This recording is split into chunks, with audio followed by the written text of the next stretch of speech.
Yes, people, welcome to the Isolation Rat Cave, and welcome Pete Holding once again. All parties and events. Thank you very much. All parties and events, Pete Holding.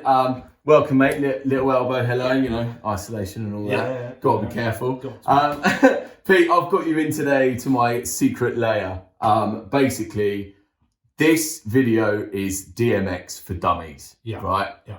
I am a dummy. When it comes to DMX. Okay. I have not got a clue on how to set it up. I don't know how it works. I don't know. I mean, when on the rare occasion that I do a mobile gig, I'm a sound to light man. Yeah. So yeah, I would love to know, and this is one of the things which our customers have suggested to do a video. Yeah. DMX for dummies, how to set it up, what it means, and all that kind of stuff. Yeah.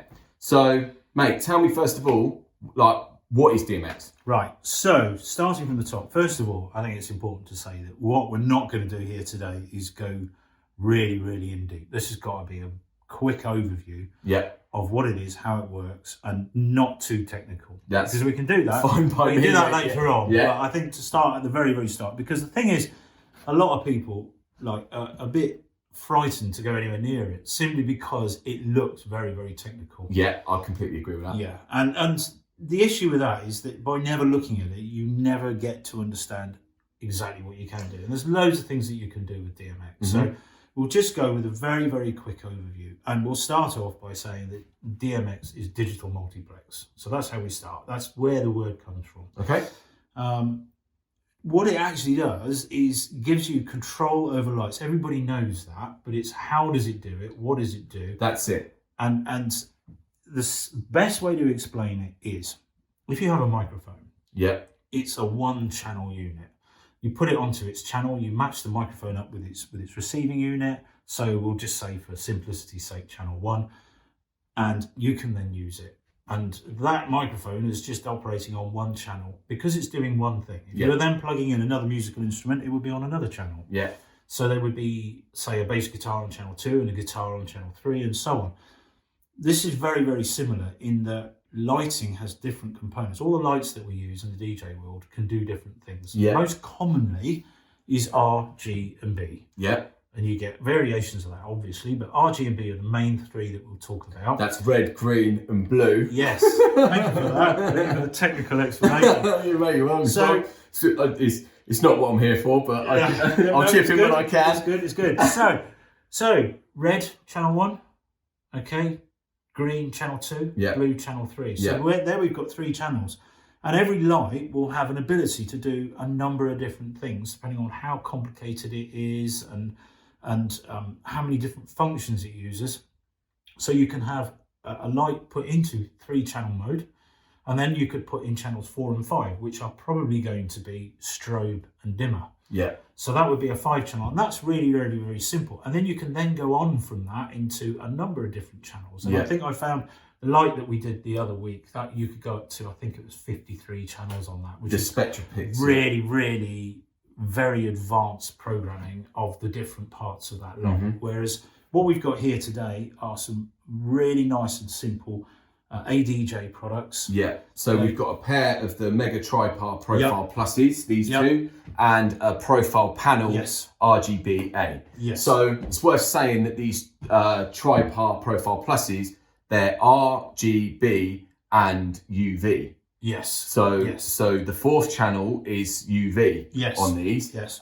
Whereas the Profile Panel here is RGB-A. For amber. The A being amber, because amber is a really tough colour to make, right? Like orange is a kind of... well, amber gives you that ability to come out with different colours. You can make things like an orange and a yellow a lot easier. But it's a really, really tough colour to make out of RG and B. Yeah. Absolutely, 100%. So we've got a small range of lighting. We haven't gone too crazy.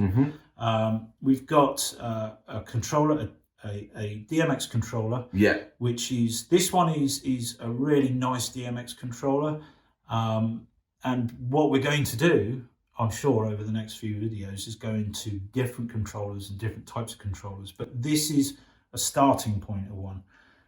This is a good example for a controller because it's kind of simple, and I mean, odds are that quite a few of the people watching this video will probably have one. Yes. But also it's very visual. It's better to be able to show all the different channels for what we're talking about in. So before we get into that then, mate, how have we set this up? How have you set this up, should I say? So what we've got the 3 lights, okay, and this controller wants everything addressed from channel 17 onwards. Sorry, every 17th channel. So the first light we've got over here is on channel 1.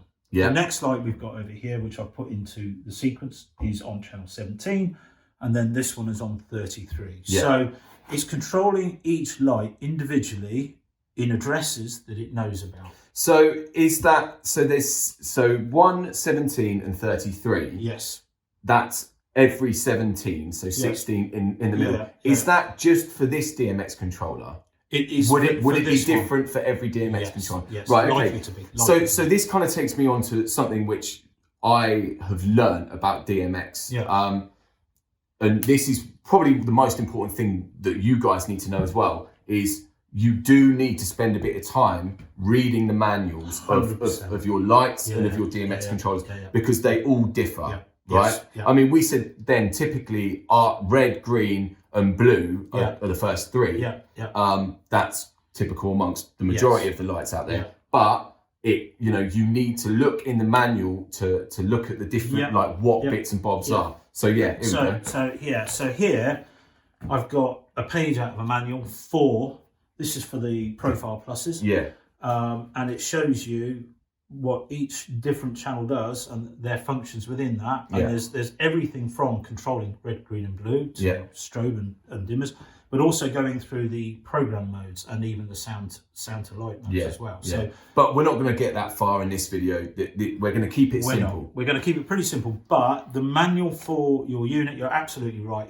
It's absolutely fundamental that you've got that. So hang on to them. That said, of course, you can always get these online. Just about every manual for every lighting fixture I've ever needed is online. Another thing that's useful that I've brought along today is a data sheet. This is so we've talked about the different channels. Typically, Dmx channels are 512. So you've got, if you imagine that we're going up to number, so we've gone 1, 17, 33, up to 512. We can put a lot of lighting fixtures in. And a data sheet will help you identify where you've got each unit. So you can just mark them. Channel 1, we've got a tripar profile plus. So we're going to put that in channel 1 and we're going to put that in there. And then we just keep going through the sheet. So this is, you just got this off the internet. I've downloaded it off the internet. So again, a really helpful piece of paper to have in your DJ setup, kind of rig bag or whatever. So right, back to this then, mate. So how is this all connected? Because Dmx cables. So they look like, to me, a Dmx cable looks like a normal XLR cable. It does. But it's not. It's not, you're right. So it's important to state that DMX and XLR are 2 different things. They do look exactly the same. And an XLR cable, you need to just think of as something that's going to be used for sound. And DMX, something that's going to be used for lighting. But you can use an XLR cable for DMX, right? Yes, you can. But it might have a bit of a flutter in some points. It might cause issues. And most likely will. Every time I've ever had any kind of issue with lighting is because I've used an XLR instead of a DMX. So try to stick to DMX cables. Definitely is going to transmit a lot better. And also think about the number of units that you've got. So if you're putting in, say, 10, 12 lights, what you want to do is to put them all into the chain and then think about stopping it at the end with a return sender. So that's just something that you might get asked later on. But fundamentally what we've done is we've put 3 units together and we've sent a signal for all 3 of them out of this unit here. So we've got Dmx Out on the back. If I can turn that for the camera there, you can see this is the Dmx Out. This is just the power that's coming in, and that is going to number 1. It's going to light number 1 here, which we will put on there. Okay, and then number 1 is then sending a signal through to number 2, which is on channel 17 there. So we should get that come up now, and then we can go to number 3, and we will put the main light on here in the middle. He says famously, oh yes, of course, that is a completely different unit. So it's using completely different sliders on here. Yeah. Something important to remember. So that goes back to what I said. Actually, these two are on, worked on those sliders because they're the same light, but that works on different. That's on different sliders. And it as per the manual. Yes, as per the manual. Yeah. So I wasn't really quite on top of the thinking there, but the point is that's going to use different controls to those two because it is a completely different light. It's got a completely different program in it. Yeah. So you can have, and we just happen to have 3 American DJ products here. Yeah. We could have Chauvet and Pro Light, of all course, sorts of things, all in the same chain. And put to the different addresses, but each unit will have different functions and it will use the sliders in different ways. So we've got on channel 1, we've got our trusty ADJ light here where we can just make a lot of different changes to that just by using these sliders. Yeah. And creating mixes, colours. Okay, so let's start from the start then, mate, and go through. Yeah. We'll use that channel 1 as the example. So as we said before, number 1, that's red. That's red. So you can see now the light is red. Yes. Number 2. Number 2 will be green. Green. Number 3, blue. Blue. And then we're going to get UV. That's the UV, which is a feature on this particular Profile Plus light. Yes. UV, just to say as well, it kind of makes everything a little bit more intense, right? Yes. UV is a great addition to lights. So I think probably, for me, the best time to use it is against where you're doing the pinks and purples because it just makes it that little bit more intense. Yeah. Also, of course, we know that UV, if you've got quite a few of the units, that's going to make people's clothes really teeth in particular. Yeah. Especially if they've been to really good dentists. Yeah. Absolutely. Yeah. So number 4 is UV. So just to say about making the different colours then. So for example, red and green make a yellow. Yes. So this here, that's what we were saying before. And then so red and blue, that's going to give you a nice purple if you've got those on maximum. So just to explain briefly on this, so we know we've got Dmx channels up to 512 on one bank. Okay, then each one of those channels has a value. So typically it's 255, from 0 to 255. So this now at the moment is at maximum with red. Okay, if we come down to 0, that's going to go off completely. So we have in effect got 266 different values. So straight up all the way gives us a nice bright red. And then if we bring in the blue, you can see it's starting to go through its pinks and coming up to its purples. Yeah. Because it's broken down from 0 to 255. Once we get to maximum, that is at its maximum brightness. And if we bring in green, then we should start to see on an RGB mix what's known as an ice white. So that's the first 4 channels. And then on the 4th channel. So first 4 you've got RGB. And UV, and then on number 5 on this one we have a strobing effect, so that it will do different strobes. This is just a slow fade strobe, and then you can have much faster.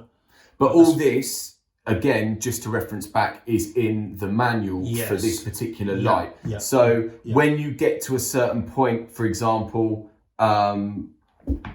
if we want a fast strobe, it is. So we'll check in here. Yeah. So within this is telling us that the fast strobe is between 128 and 159. So there you go. So there's your fast strobe. So that's 120. Sorry, what was the thing there? So here we go. Fast strobe, and we're on channel 5. So strobe pulse, slow to fast, is there. 128 to 159. Correct. Yeah. So that's a pulse strobe. Where are you at the moment? You're at 159. I'm at 159. Yeah, that's strobe pulse. Yeah. Then an out and out strobe. That's random. That's that's pulse, that's the out and out. So 64 to 95 will give you an out and out stream. There you go. So guys, there is a little screen on, I'm not sure how well it's going to come up on the overhead camera, but there's a little screen here which tells you which bit of data you're actually on. So that's on 94, which is a fast stroke. Yes. Which is, for this light, that's how you get the fast stroke. So yeah, channel 5, that's your strobing function. All the way to the top, that's like LED on. And then channel 6 here, as per this light, is the dimmer. It's the master dimmer. Yeah, master dimmer. So once you've got your colour, so yeah, we've got this on ice white, like you said. If you don't want to, if you want to stick with that particular colour, say you've spent ages getting your orange, and you don't want to touch these, then you use the master dimmer on there. So, I mean, that's pretty much pretty much how DMX works. That's how DMX works. So from there, you can go on to connect a lot of units. Right. And things like effects machines, don't forget. So haze machines, smoke machines, bubble machines, those sorts of things. Anything that will take a DMX control, and it's not just about lights, it is also about those effects machines. You can plug into a unit like this, and you can then make programs. So you can create sequences, chases, different effects, and so a great one, for instance, is where you have say a song with a lot of energy in it, and you need to drop in a strobe just as there's a drop coming in to really get a crowd going. This is why you would do this, so that you are coordinating all the lighting to blend with the music as well. And you can create a number of programs that you know will work with slower songs, medium songs, faster songs, where you can just press the buttons to give yourself different effects. Bring in other lights at different times of the night. Things like lasers as well, switching lasers on and making sure that they're going at the right time. So, and on this DMX controller, that's over here. But that obviously differs from different controller to controller, which we will be looking at. So my other question is, we've just used the that light there, which is on channel 1. Now, to bring master slave mode into this, instead of having, say, this one on channel 17, if we changed it on the back to this to be the master, this to be the slave, then everything that we're doing to this one would happen to this one as well. So, easiest thing to do with that is to just simply put that into channel 1 as well. Oh, okay. So it's receiving all the information for channel 1. That makes complete sense. Okay. So at the end of the day, I've never personally done master slave off of DMX. I just put it into the same channel. And then the next fixture on will then be, so if these were both channel 1, then this would make this channel 17. Or we could keep it number 33. And something else to remember is that we've done this. We've sent the signal from here to this unit as number 1. And we told that is number 2. And we told that as number 3. It makes no difference to the lights, as long as the lights know what they are doing. So this could be bank number 3. This could be on 17. It still doesn't make any difference. So you can put the first light in the unit could actually be right at the end of the chain. So it doesn't really make a huge amount of difference. Point of view. But this is where you start to get into much more technical stuff, and I don't think that's probably no. We'll hold it there. Do today. I mean, so just to conclude, then, I think for me, like you said at the start of the video, people feel a little bit like scared of DMX because it can be really complicated. But I've just found then that probably it is so simple as long as you know where you're going, which channel's going where. Because for me, for example, I'd plug that into number 1 and plug that into number 2 instead of 17 and be like, why isn't this working? Yes, completely right. So, you have to know your DMX controller, you have to know your lights, and this is all in the manual, guys. So, take a little bit of time and it will literally, you can transform your sets and and that's just from this simple DMX operator tube. Once we start getting into the more complicated bits, and there's so many different types of DMX controllers as well. So this is the one that we traditionally know of. Whenever you think of DMX, you think of something with sliders on, lighting boards, which can be a lot more channels, can be a lot more difficult, can be a lot simpler. There are some great products out there that are very, very simple, very easy to set up, very quick and easy to use. But now we're seeing with the latest controllers, we're seeing people that you can do it on iPads. Yeah. On any tablet. There are other tablets available, obviously. And you can do it on dedicated units as well. So manufacturers are coming out with items like, and we go back to ADJ, the NE1 controller, which is called an NE1 controller because anyone can use it. And that's the whole idea, and that's the unit that I use. So we can do a bit on that as well, and as well as the things where we can use a tablet to control the lights, and we can show people how to use those as well. And they give you more flexibility. So guys, any obviously nothing that's completely that we can't get our hands on, but any controller that you would like to see in particular, drop it in the comments and we can take a little look at it. But mate, I think we'll leave it there for now, because that was just about enough information for me without making my head explode. Excellent. So Pete, thank you so much, guys. If this has been helpful, please like, share, obviously subscribe, because there's plenty more videos to come from me and Pete about DMX. So thanks very much for watching. Catch you next time. Peace. Yes, thank you.